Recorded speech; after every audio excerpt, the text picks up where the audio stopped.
नमस्कार बंधुरा आमी सुषमास मेकओभार एंड एकाडेमी थेके देखो आमी तोमादेर आजके ब्राइडल पाफ करब किभाबे एटा आमी चुलटा क्रिम्पिंग करे निয়েছি तारपरेर थेके पुरो भिडियोटा लक्ष्य करबे ताहले जे तोमादेर पाफ करते जे प्रब्लेम बा कारोर जारा आछे नतून बा किछु तादेर जादेर प्रब्लेम हय आर कि विशेष करे এইটা দেখলে আর কোনোদিনও কোনো প্রবলেম হবে না। এই ভিডিওটা দেখলে দেখো স্টেপ বাই স্টেপ আমি করেছি আর পুরো ভিডিওটা মানে আমি কোনো জায়গা থেকে কোনো কাটিনি কিচ্ছু করিনি পুরো, তাই একটু লং হবে ভিডিওটা, একদম ফুল দেখো তাহলেই বুঝতে পারবে কিভাবে আমি পাফটা ক্রিয়েট করেছি।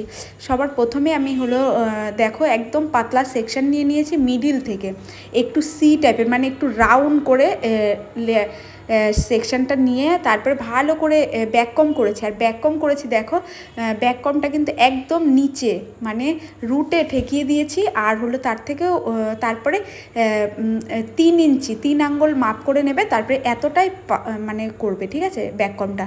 তারপরে স্প্রে দিয়ে নিয়েছি, স্প্রে দেওয়ার পরে তারপরে এই পাশ থেকে ওই পাশ থেকে যেরকম দেখাচ্ছি ভিডিওতে ঠিক সেরকমভাবে পাফটা ক্রিয়েট করো। তারপরে একটা লাস্টে দেখো একটু টুইস্ট আছে ওইটা দেখলে আরও মানে যে পাফটা যে হেলে যায় বেঁকে যায় পেছনের দিকে চলে যায় সেইটা হবে না। এই ভিডিওতে কিন্তু অনেক সুন্দর একটা জিনিস দেখিয়েছি, মানে যাদের একটু পাফ করলে পেছনের দিকে পিছিয়ে পড়ে যায় বা নেতিয়ে পড়ে সেটা হবে না, এই ভিডিওটা দেখো। তারপরে আমি হলো এই সেকশন করে করে নিয়ে ভালো করে আমি দেখো মানে ইসে করে বুঝিয়ে দিলাম যে হলো তারপরে যখন আমরা ফিনিশিং দেব তখন কিন্তু একদম রুটে মানে একদম মানে সামনের দিকে যেন ব্যাককমটা না আসে। দেখো আমি কিভাবে দেখিয়েছি, আমার কিন্তু ওই পেছনের দিকে ব্যাককমটা, সামনের দিকে কিন্তু ব্যাককম এক ফোঁটাও ভিজিবল হবে না।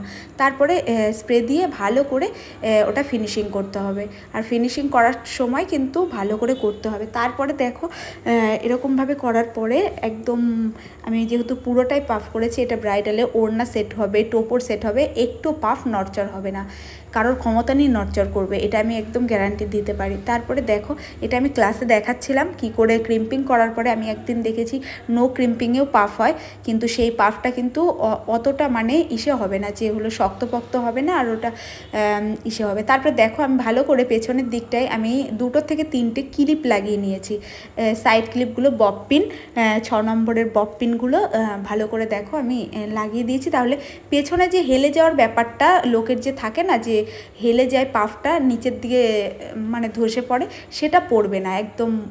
এটা যদি আরেকটু 2-4টে ক্লিপ দেওয়া হয়, যেহেতু এটা আমরা ক্লাসে দেখাচ্ছি তার জন্য এবার তুমি আরেকটু কি করবে, যখনই করবে তখন 2 থেকে 3টে ক্লিপ দিয়ে নেবে, তাহলে দেখবে পাফ যেরকম অ্যাজেটিক্স থাকবে সেই রকমই থাকবে, মানে কোনোভাবেই ইস্যু হবে না।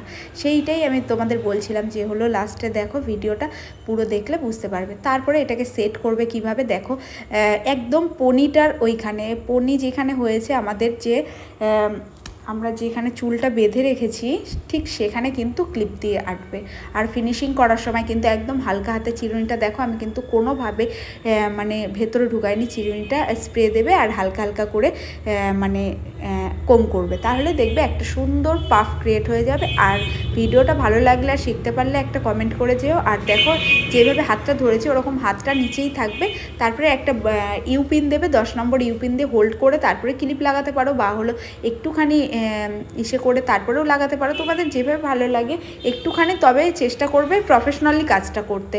দেখো আমি প্রথমে ইউপিনটা দিয়ে, যেহেতু আমি দেখাচ্ছি এটা ক্লাসে তার জন্য প্রথমে ইউপিনটা দিয়ে তারপরে আমি হলো এরকমভাবে, আর যার বেশি চুল থাকবে 2টো ক্লিপে না হলে 4টে দেবে তাও ভালো, কিন্তু যাতে পাফটা খুলে না যায়, ওটা কিন্তু খুব আনপ্রফেশনাল লাগবে দেখতে।